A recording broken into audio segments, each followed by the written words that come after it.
Students अभी हम करेंगे नेक्स्ट क्वेश्चन। ये तो 2013 का सेकंड क्वेश्चन था, ठीक है। ये था 2013 का सेकंड क्वेश्चन, 2013 का सेकंड क्वेश्चन।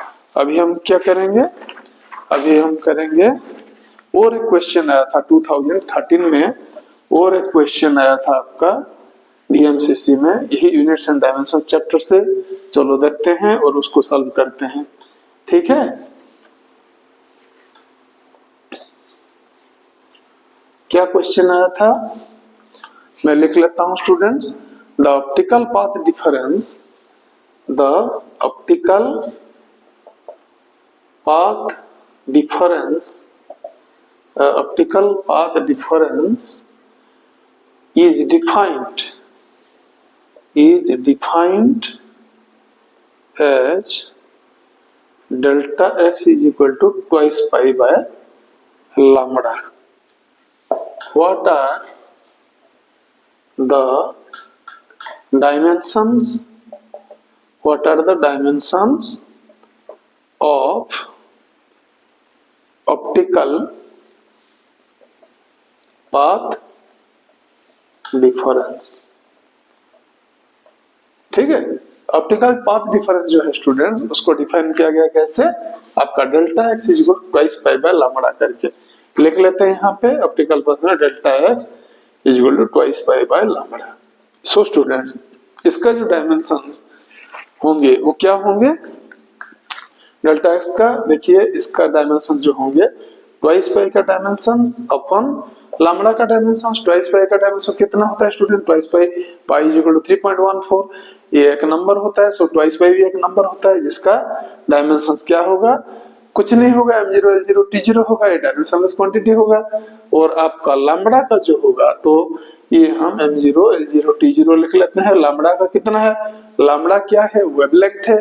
वेवलेंथ क्या होता है student, the distance between two nearby crests और नियर बाय ड्रॉप्स, वही इसको बोला जाता है वेवलेंथ। तो वो भी एक डिस्टेंस होता है, चाहे वो एंगस्ट्रॉम में हम मेजर करें, चाहे उसको मीटर में मेजर करें, ठीक है स्टूडेंट्स। विजिबल जो रेंज विजिबल स्पेक्ट्रम का कितना होता है, 3800 एंगस्ट्रॉम से 7600 एंगस्ट्रॉम तक होता है। एंगस्ट्रॉम जो कि 10⁻⁻10 मीटर होता है, ठीक है स्टूडेंट्स। आपका कॉन्सेप्ट क्लियर हो गया। तो लैम्बडा जो होता है उसको हम मीटर से मापते हैं या एंगस्ट्रॉम से मापते हैं, वो क्या है आपका एक डिस्टेंस होता है। तो ये लैम्बडा का जो डायमेंशन कितना होगा स्टूडेंट, ऑब्वियसली l होगा। तो हमको क्या मिला, यहाँ l टू द पावर -1 मिला ऑप्टिकल पाथ डिफरेंस का जो डायमेंशंस, ठीक है स्टूडेंट।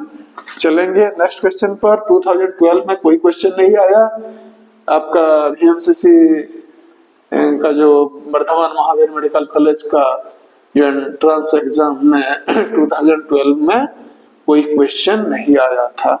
फिर आया 2011 में, 2011 में क्वेश्चन आया था। क्वेश्चन लिखते हैं, the dimensions of sigma b4, ठीक है स्टूडेंट, आर, ये है क्वेश्चन। तो सिग्मा क्या है स्टूडेंट, सिग्मा क्या है, सिग्मा है स्टीफन्स कांस्टेंट, ठीक है, स्टीफन्स कांस्टेंट। और बी क्या है, बी है विन्स कांस्टेंट। इन लोगों के बारे में स्टीफन्स कांस्टेंट और विन्स कांस्टेंट के बारे में हमने कहा पढ़ा था स्टूडेंट, याद आ रहा है आपको, जरूर याद आ रहा होगा, जरूर आपको याद होगा क्योंकि आप नीट के लिए प्रिपेयर कर रहे हैं। आपके ब्रेन में सारे जो कॉन्सेप्ट्स अभी ताजा है, +2 का जो फर्स्ट ईयर और सेकंड ईयर, 11th 12th का जो भी है आपका फिजिक्स का सिलेबस आपने अपने ब्रेन में उसको रखा हुआ है, और उसका सारे जो कॉन्सेप्ट, सारे जो मैथमेटिकल फॉर्मूले आपके ब्रेन में है। तो जरूर आपको स्टीफन्स कांस्टेंट के बारे में पता है, मैं ज्यादा नहीं बोलूंगा। इन दोनों को हम थर्मोडायनेमिक्स चैप्टर में पढ़े हैं, और ये क्या करते हैं, ब्लैक बॉडी रेडिएशन से रिलेटेड है। जो स्टीफन्स कांस्टेंट स्टीफन लॉ से आया है स्टूडेंट, ये क्या बोलता है, जो energy emitted by a black body per unit area per unit time is directly proportional to 4th power of the absolute temperature. और यहाँ ये प्रोपोर्शनलिटी को हटाने के लिए हम यहाँ लेते हैं एक प्रोपोर्शनलिटी कांस्टेंट, जिसको बोला जाता है आपका स्टीफन कांस्टेंट या सिग्मा। ठीक है, तो यहाँ से हमको मिलता है सिग्मा का जो फॉर्मूला मिलता है, मैथमेटिकल फॉर्मूला, वो क्या बनता है आपका E T square T to the power 4, ये होता है सिग्मा। ठीक है स्टूडेंट, और आपका जो बी है, जो विन्स कांस्टेंट है, वो क्या है स्टूडेंट्स? विन्स लॉ क्या बताता है हमको? ऐसे हमने देखा है जो ब्लैक बॉडी रेडिएशंस के जो आपका वेरियस टेम्परेचर में वेरियस जो लैम्डा एम जो आपका होता है, लैम्डा ये आपका जो पीक होता है वो वेरियस टेम्परेचर्स में ऑब्जर्व किया, ये एक्सपेरिमेंटल कर्व है, और उसी से आपका लगाया हमारा जो नियम विन्स ने, वो क्या बताया, वो जो लैम्डा एम होता है वो inversely proportional to the absolute temperature of the black body होता है। और यहाँ पे ये प्रोपोर्शनलिटी कांस्टेंट को हटाने के लिए विन ने रखा जो विन्स कांस्टेंट, जिसको हम बी कह के लिखते हैं। तो यहाँ से बी का फॉर्मूला मिलता है स्टूडेंट, क्या मिलता है? लैम्डा एम टी मिलता है। लैम्डा अभी मैंने बताया था, लैम्डा क्या होता है? वेवलेंथ होता है, distance between two nearby crests और ट्रफ्स होता है, और जो टी होता है वो क्या होता है? यहाँ टी क्या है? एब्सोल्यूट टेम्परेचर है। तो ये है लेंथ, और ये है, हमको टेम्परेचर को क्या लिखते हैं हम? टाइम को टी लिखते हैं, टेम्परेचर को के लिखते हैं डिग्री केल्विन के हिसाब से, ये एल के बन गया। ठीक है, और ये क्या बोला है? Sigma B 4। सिग्मा क्या है? सिग्मा बी 4 का क्या रहेगा आपका डायमेंशन? ई बाय टी स्क्वायर टी 4 रहेगा। और यह आपका जो, मैं इसको साफ कर देता हूं, ठीक है, आपका यहाँ क्या रहेगा स्टूडेंट्स? आपका यहाँ जो sigma B 4, B to the power 4, B है एल के, तो ये बन जाता है एल टू द पावर 4 के टू द पावर 4। ठीक है, और ये देखिए आप, यहाँ भी साफ कर देता हूं मैं। तो आपका देखिए स्टूडेंट्स, यहाँ क्या बन जाता है? एनर्जी का क्या होता है हमको पता है, ml2t-2, चाहे जिसी भी फॉर्म का एनर्जी हो उसका डायमेंशन होता है ml2t-2, और जो नीचे क्या है? t है। t का मतलब क्या है स्टूडेंट? टाइम है, t पर यूनिट टाइम, पर यूनिट एरिया। ठीक है, ये यूनिट एरिया जो है, ये मैंने स्क्वायर गलती में लिख दिया, unit area, per unit area, ये है एल स्क्वायर। ठीक है, और ये आपका टाइम नहीं है, ये क्या है? एब्सोल्यूट टेम्परेचर है, तो के टू द पावर 4 लिखते हैं, ऊपर क्या है? एल टू द पावर 4 और के टू द पावर 4 है। ठीक है, तो ये आपका के टू द पावर 4 और के टू द पावर 4 ऊपर और नीचे ये कैंसिल हो गए। ठीक है, और ये एल टू द पावर 2 और ये L to the power 2 cancel हो गए, तो क्या बचा आपका? m t to the power -3 और l टू द पावर 4। ठीक है, ये बचा आपका डायमेंशन ऑफ सिग्मा b4। ठीक है स्टूडेंट्स, और एक क्वेश्चन हम लोगों ने हल कर दिया। चलो मैं इसको साफ कर देता हूँ। ये 2011 में आया था हमारा VMCC एग्जाम में। ठीक है, और बहुत अच्छा क्वेश्चन था, ये थोड़ा हटके था, थर्मोडायनामिक्स से पूछा गया था, और जो बच्चे अच्छे से प्रैक्टिस करते हैं इनके लिए कुछ नहीं होता है, और ये क्वेश्चन दूसरे एग्जाम में भी आया था स्टूडेंट्स। ठीक है, ये सिर्फ VMCC में नहीं, ये एक इम्पोर्टेंट क्वेश्चन है, दूसरा एग्जाम में भी ये आया था। अभी हम जाएंगे 2010 में। 2010 में वहां एक क्वेश्चन आया है, if force F, length L and time T be considered as fundamental unit, as fundamental unit, the units of mass will be, the units of mass will be। ठीक है, तो हमको मास का ये ऑप्शंस दिया गया है, FLT -2,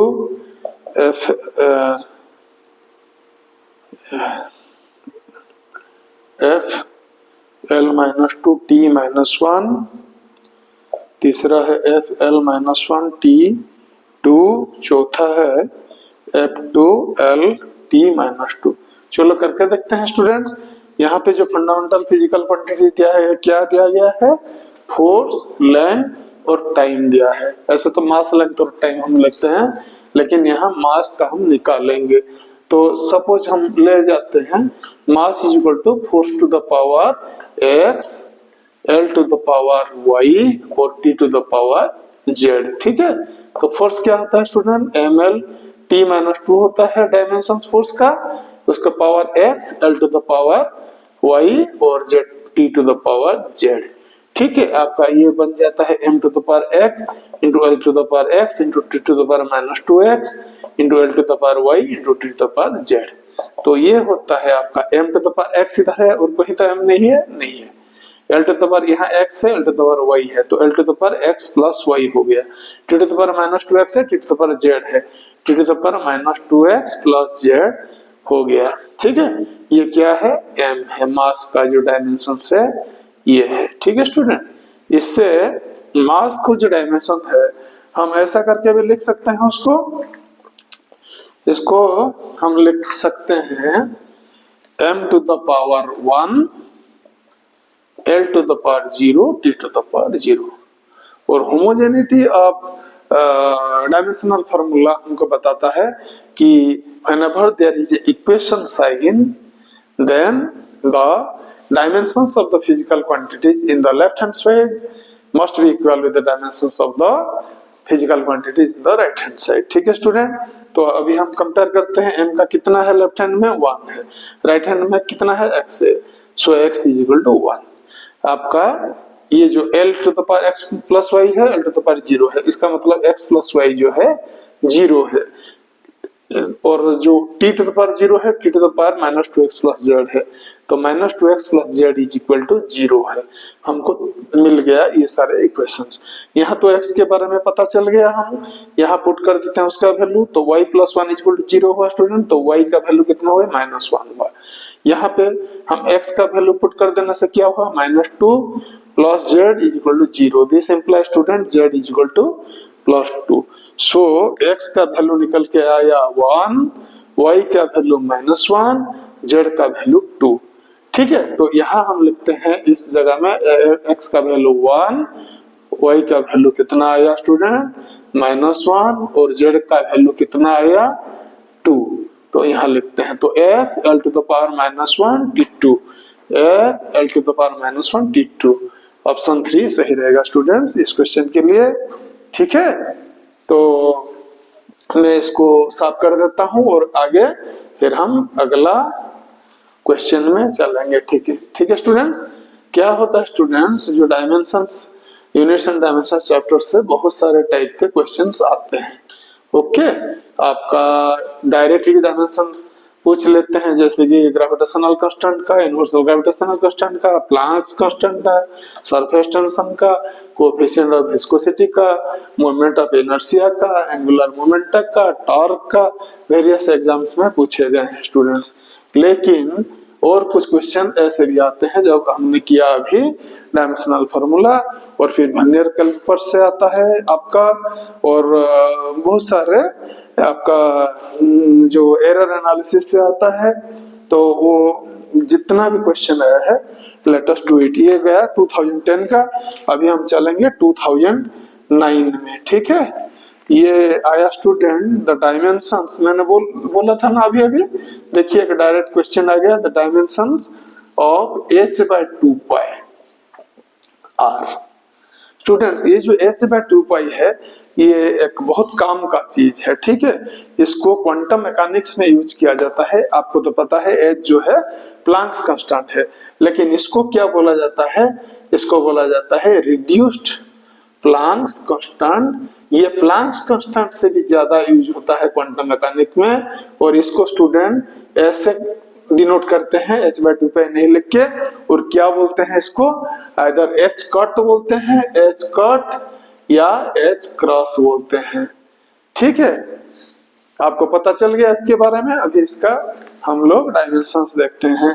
तो h/2 का डायमेंशंस कितने होंगे स्टूडेंट्स, h का डायमेंशन अपॉन 2 का डायमेंशन। 2 क्या है, अभी अभी मैंने बताया था आपको, 2 एक नंबर है, पाई एक नंबर है 3.14, 2 एक नंबर है, so this is dimensionless. h क्या है स्टूडेंट, एंगुलर हमारा जो प्लैंक्स कांस्टेंट है।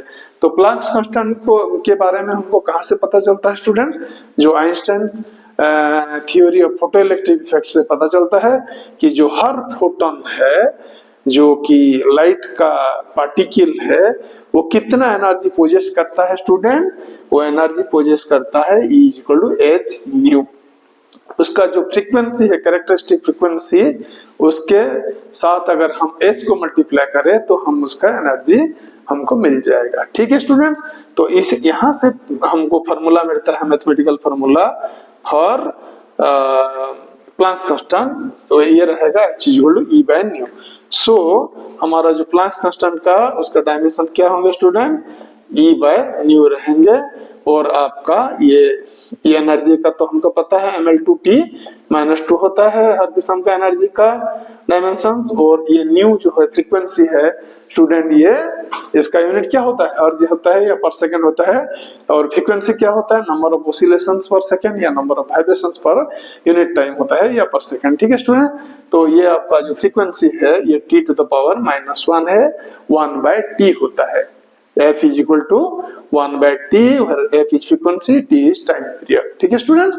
तो अगर एक पेंडुलम ऐसे एक ऑसिलेशन करने के लिए उसको 2 सेकंड लगते हैं तो उसका फ्रीक्वेंसी होगा 1/2 सेकंड और 0.5 पर सेकंड, ठीक है स्टूडेंट। ये है 1/T है उसका डायमेंशंस। तो ये आप देखिए ये क्या हो जाएगा, mL2, ये T⁻⁻1 ऊपर जाएगा तो +1 हो जाएगा, -2 +1, तो ये बन जाता है mL2 T⁻⁻1, ठीक है। और ये mL2 क्या है, ये होता है मोमेंट ऑफ इनर्शिया का, और T to the inverse angular frequency का भी होता है। तो ये I⁻ जो है वो कुछ नहीं बल्कि आपका एंगुलर मोमेंटम L है स्टूडेंट। सो डायमेंशंस ऑफ जो प्लैंक्स कांस्टेंट होता है वो हमको पता है कि डायमेंशंस ऑफ एंगुलर मोमेंटम होता है। यहाँ पे 4 ऑप्शंस दिए गए थे, मैंने नहीं लिखा था स्टूडेंट। एक है वेलोसिटी, 2 है मोमेंटम, तीसरा है एंगुलर मोमेंटम, ठीक है, एंगुलर मोमेंटम, और चौथा है आपका एनर्जी, ठीक है स्टूडेंट। तो किसका होता है हमने देख लिया, mL2 है। mL2 आपका जो मोमेंट ऑफ इनर्शिया है उसका फार्मूला क्या होता है, mass into k square, where k is the radius of gyration, जो कि एक लेंथ होता है। सो मोमेंट ऑफ इनर्शिया का जो होता है आपका डायमेंशन वो बन जाता है mL2, और ओमेगा जो होता है एंगुलर फ्रीक्वेंसी वो क्या होता है स्टूडेंट, 2π/T होता है उसका फार्मूला, ठीक है, या 2π/न्यू होता है, ओमेगा होता है 2π/न्यू या 2π/T, और 2π का तो कुछ नहीं होता है डायमेंशंस, तो 1/T, इसका मतलब एंगुलर फ्रीक्वेंसी का जो डायमेंशंस होंगे वो T⁻⁻1 होंगे, जो हमने अभी भी देखा। तो T⁻⁻1 होता है एंगुलर फ्रीक्वेंसी, mL2 होता है I, और I ओमेगा होता है, क्या होता है, I ओमेगा एंगुलर मोमेंटम होता है, ठीक है स्टूडेंट्स। सो जो h कट का या h क्रॉस का जो डायमेंशंस वही एंगुलर प्लैंक्स कांस्टेंट के साथ समान रहेगा, जो कि आपका एंगुलर मोमेंटम का होगा। सो ऑप्शन 3 सही रहेगा स्टूडेंट्स इस क्वेश्चन के लिए। ये आया था 2009 में। 2009 में और एक भी क्वेश्चन आया है स्टूडेंट, मैं लिखता हूं यहाँ पे, और फिर हम उसको करेंगे प्रैक्टिस फॉरकमिंग नीट के लिए, ठीक है। बहुत मजेदार क्वेश्चन है, क्या आप लोगों को मजा आ रहा है, ठीक है। आप वीडियो देखते रहिए और अपना प्रैक्टिस को मजबूत बनाइए, आपका कॉन्फिडेंस लेवल बढ़ जाएगा। जितने सारे आप प्रैक्टिस करेंगे क्वेश्चन का, आपको लगेगा कि हाँ मैं जरूर नीट क्वालिफाई करूंगा, ठीक है, और आप करेंगे भी। तो ये है आपका which unit is not for length, ठीक है। वन है पार्सेक, दूसरा है लाइट ईयर, तीसरा है एंगस्ट्रॉम और चौथा है नानो, ठीक है। आप इसको पॉज करिए थोड़ा वीडियो को और आप इसका आंसर बताइए और कमेंट बॉक्स में कमेंट दीजिए। मैं थोड़ा पानी पी के आता हूँ 1 मिनट में।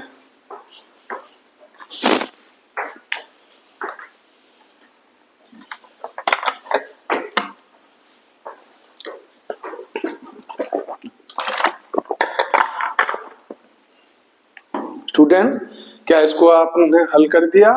आप सबको पता है जो एंगस्ट्रॉम होता है वो कितना होता है? ये एटॉमिक यूनिट होता है। एटॉम में जो डिस्टेंस को मेजर किया जाता है वो एंगस्ट्रॉम में किया जाता है, जो कि 10⁻⁻10 मीटर होता है।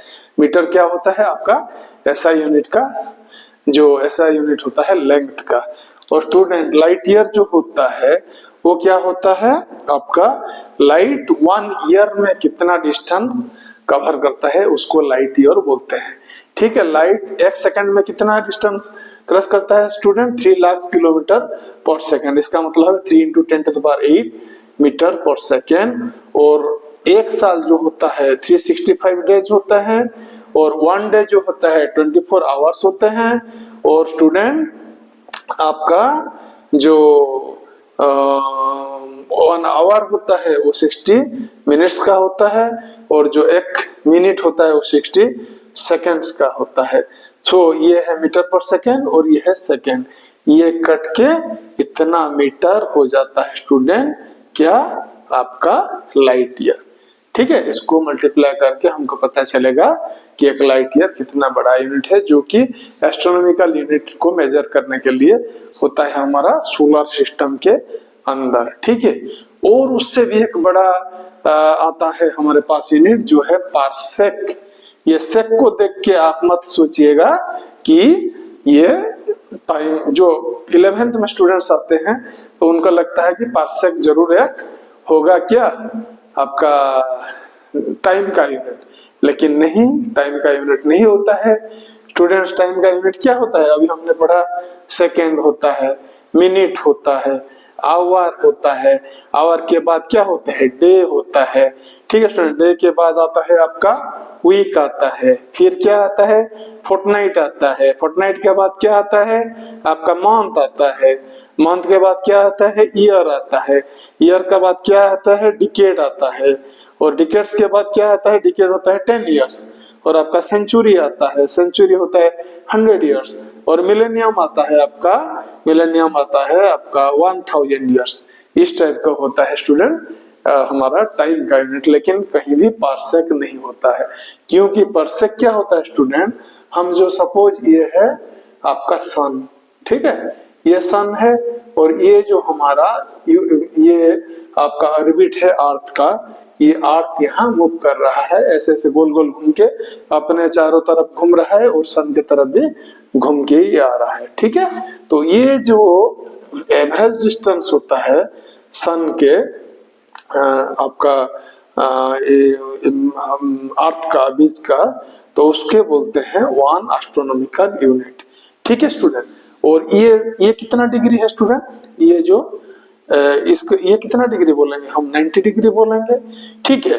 तो इसका जो 90 पार्ट, एक ये होता है कि 90 डिग्री, इसका 90 पार्ट में से एक पार्ट कितना होगा? सपोज धरिए इतना, पकड़िए इतना होगा, ठीक है। तो ये आपका 1 डिग्री हो गया। तो 1 डिग्री को अगर हम 60 में डिवाइड कर दें हैं तो क्या बोलते हैं उसको? 1 मिनट बोलते हैं। और 1 मिनट को हम फिर 60 में डिवाइड करते हैं तो 1 सेकेंड होता है। मैं उसी मिनट और सेकेंड के बात कर रहा हूँ स्टूडेंट, जो को डिग्री से आता है, जो कि एंगल का मेजर में बोल रहा हूँ, टाइम का मेजरमेंट नहीं बोल रहा हूँ। ठीक है, तो 1 second is equal to 1/60 minute, where 1 minute is equal to 1/60 degree. इसका मतलब है आपका 1/3600 डिग्री। ठीक है, ये है डिग्री, यहां लिख लेता हूं डिग्री। ठीक है, ये होता है एक सेकेंड। तो एक सेकेंड का जो ये सपोज ये आपको मैं बताता हूं, ये यहां से यहां चला गया और ये बन गया 1 सेकेंड। एक्चुअली में तो ये 1 सेकेंड नहीं होगा, 1 डिग्री या उससे भी ज्यादा होगा, लेकिन मैं आपको समझाने के लिए एंगल बताया। सपोज ये 1 सेकेंड होगा, तो इसमें ये जो आर्क जितना ये सबटेंड किया आपको, इसको बोलते हैं पारसेक। ठीक है, 1 astronomical units subtends that angle, that arc in when the degree subtended by it is 1 second is called parsec। इसी को बोला जाता है, ये जो डिस्टेंस है स्टूडेंट, ये पारसेक होता है, जो कि आपका लाइट ईयर से भी ज्यादा बड़ा होता है। ठीक है, और ये जो यूनिट होता है, इसी से हमारा जो सोलर सिस्टम के बाहर का जो डिस्टेंसेस को हम मेजर करते हैं। ठीक है स्टूडेंट, तो ये जो astronomical unit, AU, light year, parsec, angstrom, ये सब आइदर मैक्रोस्कोपिक और माइक्रोस्कोपिक यूनिट्स है डिस्टेंस मेजर करने के लिए। लेकिन नानो क्या है? नानो एक सफिक्स है स्टूडेंट, जैसे कि मिली, सेंटी, सेंटी कितना है? सेंटी है। डेसी कितना है? डेसी है 1/10, आपका सेंटी है 1/100, मिली कितना है 1/1000, माइक्रो कितना है स्टूडेंट? माइक्रो होता है 1/10⁻6 या 10⁻⁻6 बोलते हैं माइक्रो को। ठीक है, ऐसे नानो कितना है? आपका नानो है 10⁻⁹। ठीक है, और आपका पिको कितना है? 10⁻12, और फेम्टो बोलते हैं आपका 10⁻15। ये सब आपका सफिक्सेस होते हैं, जो कि सॉरी प्रीफिक्सेस होते हैं, जो कि आपका लगते हैं किसी यूनिट के आगे। सपोज नानो सेकेंड हम यूज करते हैं, नानो सेकेंड न्यूक्लियर फिजिक्स में। इसका मतलब क्या है? 1 नानो सेकेंड का मतलब है 10⁻⁹ सेकेंड्स। एक वीक रिएक्शन स्टडी करने के टाइम हम नानो सेकेंड यूज करते हैं, या न्यूक्लियर फिजिक्स में करते हैं स्टूडेंट। सो ये नानो जो है वो डिस्टेंस का, लेंथ का यूनिट नहीं है। यही है इसका सही आंसर स्टूडेंट्स। अब हम चलेंगे आगे। ये 2008 में क्वेश्चन नहीं आया था, 2009 का क्वेश्चन हमने हल कर दिया। अभी हम चलेंगे 2007। ठीक है स्टूडेंट्स, मैं देखता हूं अभी कि वीडियो रिकॉर्ड हो रहा है सही से कि नहीं, थोड़ा देख के आता हूं। Okay okay students, video record हो रहा है। और ये आपका नेक्स्ट क्वेश्चन 2007 में, और the dimension formula, the dimensional formula for EMF E is, first option है ML2 T-2 Q1, सेकेंड है ML2 T-1, थर्ड है ML-2 Q-1, फोर्थ है MLT-2 Q-2। ठीक है स्टूडेंट्स, ये जो क्वेश्चन देखिए आप, यहाँ पे क्यू दिया गया है, करंट ए नहीं दिया गया है। ठीक है स्टूडेंट्स, तो ये जो हम पहले करंट में निकाल लेते हैं, और करंट का और चार्ज का तो कितना रिलेशन है हमको पता है स्टूडेंट्स, वहां से पता कर लेंगे। लेकिन पहले ईएमएफ का निकालते हैं। ईएमएफ का क्या होता है? आपका जो वोल्टेज होता है, या पोटेंशियल होता है, या पोटेंशियल डिफरेंस होता है, ये सब का जो डायमेंशंस और यूनिट एक ही है स्टूडेंट। इन सब का यूनिट वोल्ट होता है, और डायमेंशंस क्या होते हैं हम निकालेंगे। आपका अगर यहाँ पे एक चार्ज Q है, और सपोज ये पॉइंट ए में है, और पॉइंट बी में जाना है उसको, और पॉइंट बी जो है पॉइंट ए से हायर पोटेंशियल पे है। Suppose the potential difference between B and A is v volts, ठीक है। तो उसको क्यू चार्ज को थोड़ा काम करना पड़ेगा अगेंस्ट दो पोटेंशियल जाने के लिए, जो कि रहेगा आपका, जिसका क्वांटिटी कितना रहेगा students, work done will be equal to charge times potential, और चार्ज इनटू पोटेंशियल रहेगा, ठीक है। तो हमारा इसी फार्मूला से हमको वोल्टेज का या पोटेंशियल डिफरेंस का पता चल जाता है, मैथमेटिकल एक्सप्रेशन जो कि हो जाता है W/Q।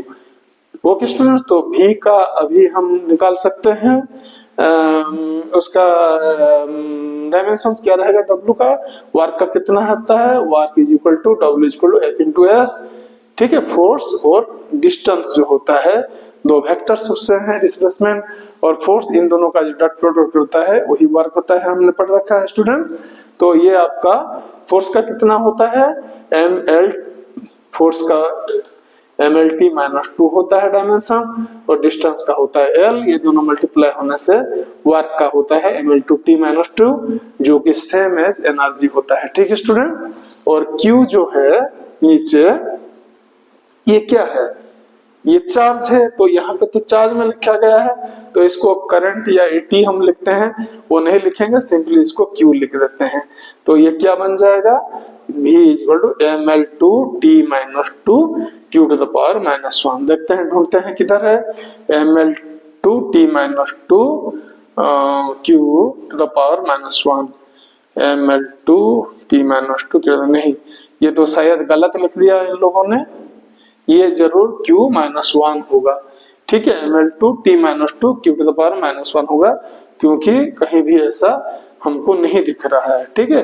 तो यही रहेगा आपका सही ऑप्शन, ये 1 रहेगा आपका, शायद मैंने गलत लिख लिया, ml/t नहीं, ठीक है student, ml/t minus 2 q minus 1, ये मैं लिखने का टाइम ये गलत लिख दिया था, ठीक है। तो ये रहेगा आपका सही आंसर। ये 2007 में पूछा गया था वर्धमान महावीर मेडिकल कॉलेज का एंट्रेंस में। अभी हम चलेंगे 2008 का क्वेश्चन में, ठीक है स्टूडेंट्स। मैं इसको व्हाइट बोर्ड को साफ कर लेता हूँ, आप कूलली कामली पेशेंस रख के ये सब देखिए। आपका फोर्थ का कमिंग आपका जो नीट का एग्जाम के लिए ये बहुत अच्छा रहेगा स्टूडेंट्स। ये आपका 2008 में पूछा गया था। तो ये क्या बोलता है, ये बोलते हैं how many seconds, how many seconds, how many seconds are there in a light fermi. एक लाइट फर्मी में कितने सेकेंड्स होते हैं, ठीक है स्टूडेंट्स। तो आपका जो स्पीड का फॉर्मूला होता है, स्पीड कितना होता है स्टूडेंट्स, स्पीड होता है हमारा v लिखते हैं हम, और ये करते हैं l/t, डिस्टेंस अपॉन टाइम, ठीक है स्टूडेंट्स। तो टाइम का फॉर्मूला क्या हो जाएगा, l/v हो जाएगा। लेकिन यहाँ पे आपका लाइट लिख रहा है, मतलब लाइट का स्पीड की बात हो रही है। लाइट का जो वेलोसिटी होता है वो कितना होता है, c होता है। तो यहाँ पे हम l/c लिख देंगे, और l कितना है स्टूडेंट, 1 फर्मी है, ठीक है। ये पूछ रहा है कि लाइट को जो आपका एक फर्मी का डिस्टेंस तय करने में या क्रॉस करने में कितना वक्त लगेगा। तो ये हम क्या होगा, L क्या होगा, लेंथ है 1 फर्मी अपन ये होता है 3 इंटू 10⁸ मीटर पर सेकेंड।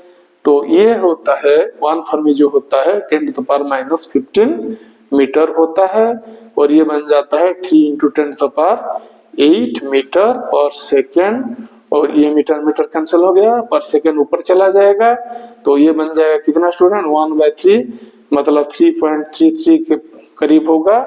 और ये आपका 10⁻⁻5 10⁸ ऊपर चला जाएगा, तो 10⁻⁻23 सेकेंड्स, ये सेकेंड भी ऊपर चला जाएगा, सेकेंड्स होंगे। तो एक लाइट फर्मी में 3.33 इंटू 10⁻⁻23 सेकेंड्स हो गए।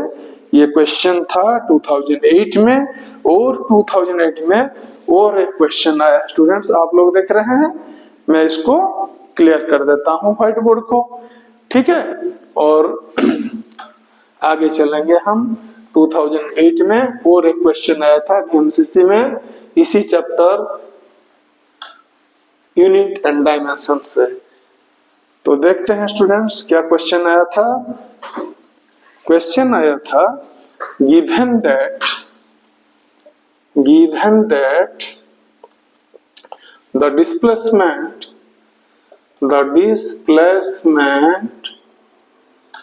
displacement of an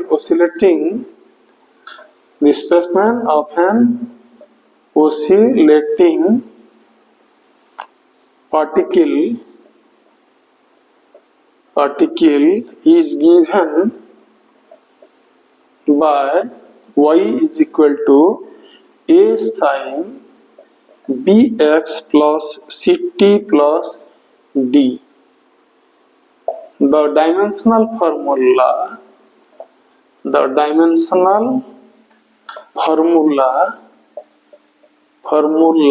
for ABCD is, ठीक है स्टूडेंट्स, आप कर सकते हैं। ये पॉज कीजिए वीडियो को और थोड़ा कोशिश करिए।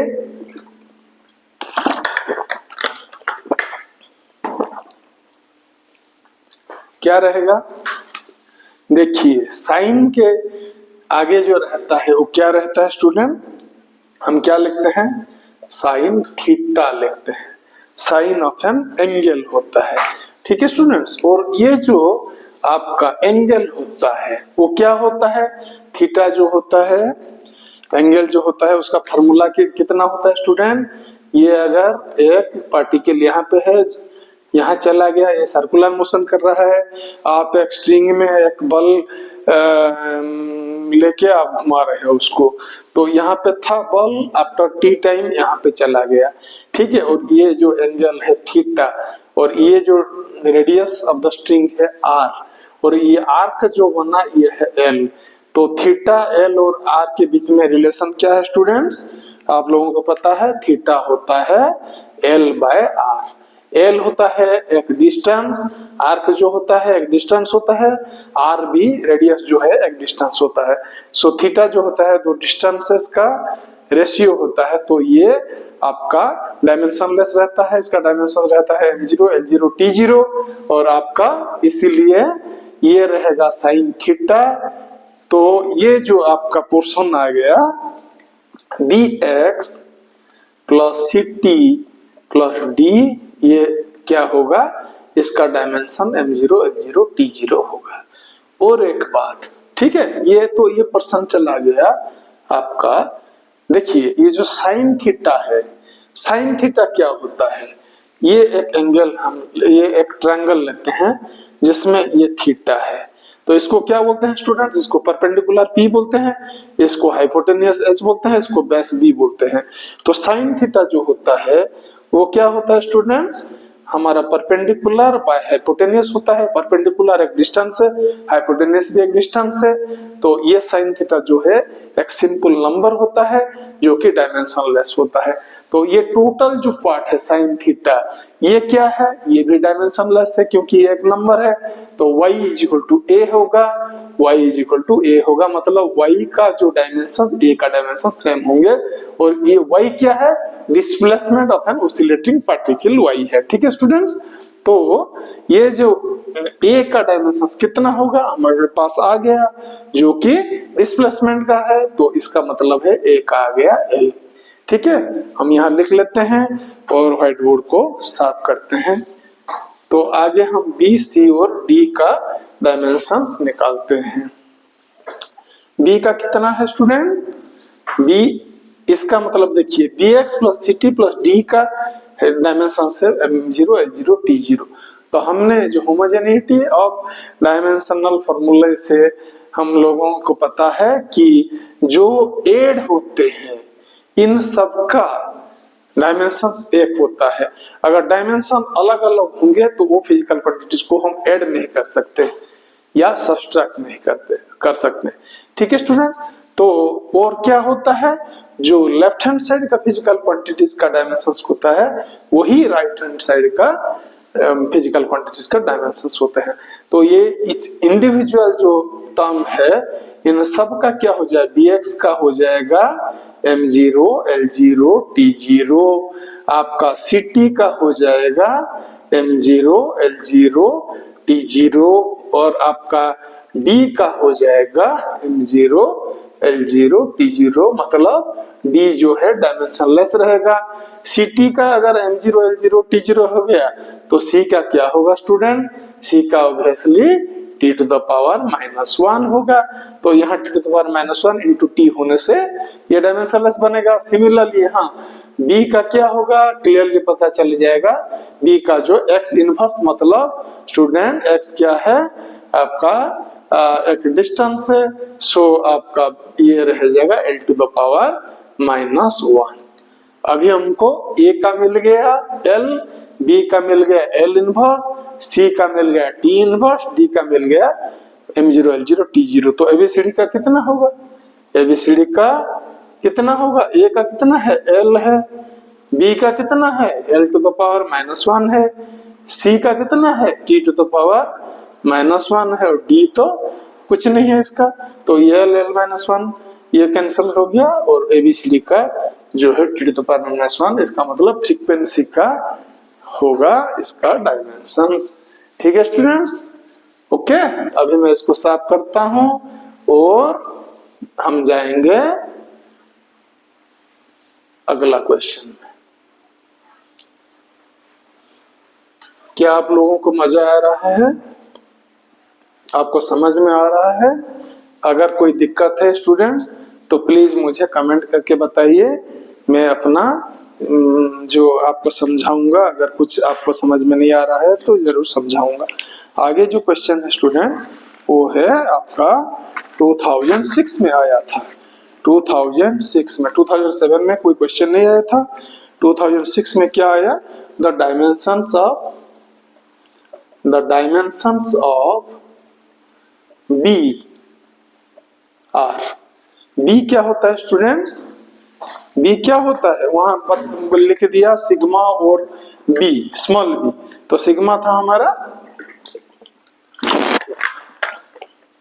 स्टीफन्स कांस्टेंट और आपका बी था, स्मॉल बी था विन्स कांस्टेंट। यहाँ पे कैपिटल बी से हमको तुरंत पता चल जाता है कि ये क्या है, मैग्नेटिक फील्ड है। और इसका हम कैसे निकालते हैं स्टूडेंट, इसका जो मैथमेटिकल फॉर्मूलेशन होता है, अगर एक चार्ज आपका Q चार्ज, ये आपका मैग्नेटिक फील्ड है, ये मैग्नेटिक फील्ड है, इसी मैग्नेटिक फील्ड में ये जा रहा है कितना वेलोसिटी से, v वेलोसिटी से, तो जो फोर्स लगेगा उसके ऊपर वो होता है Q v क्रॉस b। तो वेलोसिटी और b ये जो दो वेक्टर्स है उनका जो क्रॉस प्रोडक्ट है, अनदर वेक्टर होता है स्टूडेंट, और ये फोर्स के साथ समान होता है।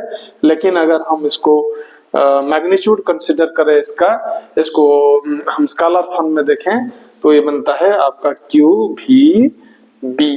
ठीक है, ऐसे ले जाते हैं, ये साइन थीटा आएगा, लेकिन साइन जो डायमेंशन हम कंसीडर कर रहे हैं साइन थीटा का कोई वैल्यू नहीं है, m0 l0 t0 होता है, तो इसको हम इग्नोर करते हैं।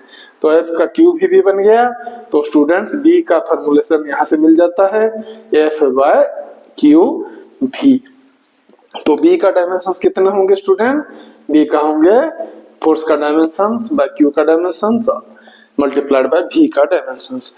तो फोर्स का कितना होता है, mlt-2 होता है, आपका q का होता है at, करंट का चार्ज का, ये करंट टाइम, वेलोसिटी का होता है student lt to the power -1। ठीक है, ये t to the power -1 cancel हो गया और आपका ये हो गया m, ये l कैंसिल हो गया, ये m t to the power -2, a ऊपर चला जाएगा तो ये बन जाएगा a टू द पावर -1। यही रहेगा student dimensions of magnetic field B। सो ये था 2006 का क्वेश्चन स्टूडेंट्स। ठीक है, आप लोग देख रहे हैं, आप लोग नोट कर रहे हैं, तो इसको नोट कर दीजिए। मैं 1 सेकंड के लिए ठहर जाता हूँ। ओके, आप स्क्रीनशॉट भी ले सकते हैं और मैं इसको साफ करके आगे बढ़ता हूँ। 2005 में आया है question units and dimension chapter से, VMMC Vardhman Mahavir medical college का, जो हम प्रैक्टिस कर रहे हैं। नेक्स्ट क्वेश्चन है स्टूडेंट, 2005 से आया है, 5 में आया था। ये है joule second. Joule second is the unit of, ठीक है। तो ये जो जूल सेकेंड है, आपका जूल है, जूल ऐसा यूनिट ऑफ व्हाट स्टूडेंट? ये जूल जो होता है, क्या होता है ऐसा यूनिट का? हमारा वर्क होता है या एनर्जी होता है, ठीक है। वर्क होता है या एनर्जी होता है, वर्क होता है या एनर्जी होता है, ठीक है। और ये सेकंड जो है, ये है टाइम का आपका,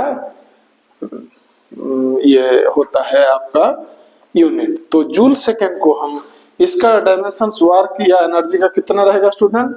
ml/t-2 रहेगा। और यहाँ पे हम सेकंड को, टाइम को t लिखेंगे, तो ये t⁻⁻t और t⁻1 ये मल्टीप्लाई हो जाने से ml2 और t⁻⁻2 + 1 क्या होता है स्टूडेंट? t⁻⁻1 हो जाएंगे।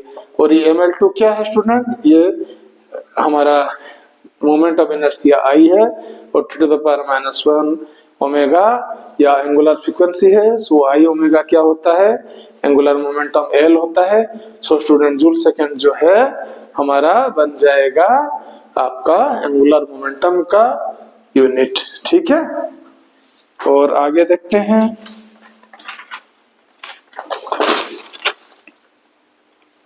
ओके, फिर एक क्वेश्चन आया था 2005 में, चलो देखते हैं और सॉल्व करते हैं, प्रैक्टिस करते हैं फॉरकमिंग नीट एग्जाम के लिए। Parsec is the unit of, अभी अभी हम लोगों ने देखा था, parsec is the unit of, पहले भी ये क्वेश्चन आया था, ठीक है। तो यहाँ पे दिया गया ऑप्शन 1 है एंगल, दूसरा है वेलोसिटी, तीसरा है टाइम, चौथा है डिस्टेंस, ठीक है। अगर हम ठीक से पढ़ाई नहीं कर रहे हैं, अगर आप 11th में हो और आप पढ़े नहीं अभी तक ठीक से यूनिट्स एंड डायमेंशन चैप्टर, तो आपको क्या लगेगा? यहाँ सेक है मतलब इधर टाइम का लगेगा, और आपका सेकंड जो होता है, अभी अभी हम पढ़ रहे थे जो 1 डिग्री होता है 60 मिनट्स होते हैं, और 1 मिनट जो होता है 60 सेकेंड्स होते हैं। तो वही सेकंड आप जो डिग्री आप एंगल का सोच सकते हैं यूनिट, या टाइम का सोच सकते हैं, लेकिन ना तो ये पार्सेक एंगल का यूनिट है, ना ही टाइम का है। अभी हम लोगों ने देखा था, क्या देखा था स्टूडेंट्स? अगर ये आपका सन है और ये हमारा अर्थ है, तो इन दोनों के बीच का जो डिस्टेंस है उसको 1 AU एस्ट्रोनॉमिकल यूनिट बोला जाता है। और ये जब 1 सेकेंड का हमारा यहाँ जो एंगल बनाता है 1 सेकेंड का, ठीक है, तो ये जो आर्क का डिस्टेंस है, ठीक है, उसको क्या बोलते हैं? आपका 1 पार्सेक बोलते हैं। थीटा क्या होता है स्टूडेंट? L/r होता है। L कितना होता है? थीटा इंटू R होता है। सो ये थीटा हो गया आपका 1 सेकेंड इंटू ये R कितना है? 1 AU। ये 1 AU इंटू 1 सेकेंड जो होता है वही होता है 1 पार्सेक, जो कि एक लाइट ईयर से भी बड़ा होता है। मेरे जितना याद आ रहा है, एग्जैक्टली मैं नहीं बोल सकता, मुझे जितना याद आ रहा है ये 2.46 लाइट ईयर शायद है स्टूडेंट, मैं कंफर्म नहीं कर पा रहा हूँ, लेकिन आप थोड़ा इसको देख लीजिए अपना बुक में, ठीक है। 1 पार्सेक कितना लाइट ईयर होता है। और अभी इसके साथ खत्म हो गया आपका जो VMMC का जो प्रैक्टिस। स्टूडेंट, मुझे लगता है कि आप लोगों को इस प्रैक्टिस से कुछ मदद मिलेगी। इसके बाद में आपको कल लाऊंगा MGIMS ये बुक मेरे हाथ लगा है स्टूडेंट्स। MGIMS जो है Mahatma Gandhi institute of medical sciences Wardha, उसका ये जो बुक है मेरे हाथ लगा है 2003 से 2013 तक दिया गया है। कल हम इसका एक ही करेंगे क्लास जिसमें जितने सारे क्वेश्चंस आए हैं यूनिट्स एंड डायमेंशन से हम कवर करेंगे। ठीक है स्टूडेंट्स, हम लोगों ने कवर कर लिया टोटली, नीट का कवर कर लिया, IIT नीट का 55 क्वेश्चंस मेरे प्लेलिस्ट में अवेलेबल है आपका यूनिट्स एंड डायमेंशंस का, और आपका आई थिंक 69 क्वेश्चन है IIT का जो यूनिट्स एंड डायमेंशंस में पूछे गए थे। एम्स का शायद 40 या 45 क्वेश्चन है मेरे एम्स एग्जाम में जो पूछे गए थे students units and dimensions chapter में, वहां से शायद 40 या 45 मुझे याद नहीं आ रहा है एग्जैक्टली, मेरे प्ले लिस्ट में है क्वेश्चंस।